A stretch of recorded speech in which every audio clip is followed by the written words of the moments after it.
Do you think Google and maybe Facebook need to be broken up?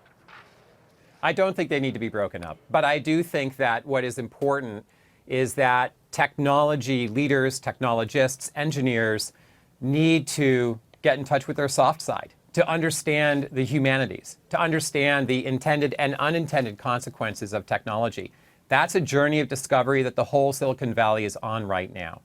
What does that mean? I mean, I finished a book a few months ago called Everybody Lies, and every time we do a poll now on NBC, I think about that book, which basically says that everybody lies, even in anonymous polls, but they're always honest with Google because they need to know, I've got a chest pain. And so they put that in their Google thing. When they tell their family, they feel fine.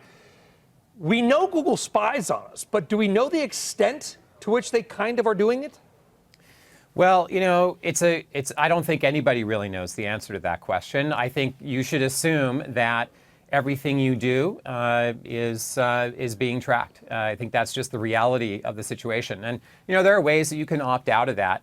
I think that the big question here is how do companies like Google and Facebook think about applying the technology that they have and the incredible power and the fact that technology is now just an ingrained part of how we live, how we exist as human beings. There's now a responsibility that comes with that. And these companies need to figure out how to take that responsibility, take action for the benefit of people and core values. And otherwise, the governments around the world will regulate that. What do you track of your users, and how do you use it? And do your users know what you're doing with it? Yeah. Well, Flipboard is very much about you tell Flipboard what you love, topics that you want to follow, topics that you want to be smarter about.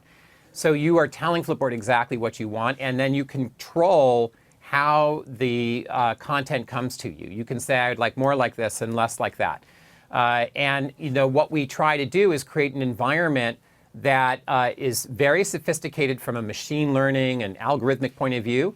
But the engineers at Flipboard work very closely with the journalists, the editors at Flipboard, to really think through how do we apply journalistic principles and values to the technology algorithms and how the content is, which content is it, how true is it, how balanced is it, how fair is it, how accurate is it. Those kinds of journalistic principles are paired up with what we do with the technology. How have the users' tastes changed in the last 2 years? Well, that's an interesting question. Obviously, politics is a hot topic. We saw a huge spike in traffic as the election approached. After that, there was a remarkable shift away from political news and political coverage. People were just tired. We're starting to see that pick back up again. We're also seeing people really focusing on things like parenting and mindfulness and really investing in themselves. I think the younger generations right now talk a lot about investing in themselves, tuning out from all the noise, instead of scrolling through other people's lives, really investing in themselves and what they care about. And that's something that really Flipboard is trying to be for them. Hey there, thanks for checking out CNBC on YouTube. Be sure to subscribe to stay up to date on all of the day's biggest stories. You can also click on any of the videos around me to watch the latest from CNBC. Thanks for watching.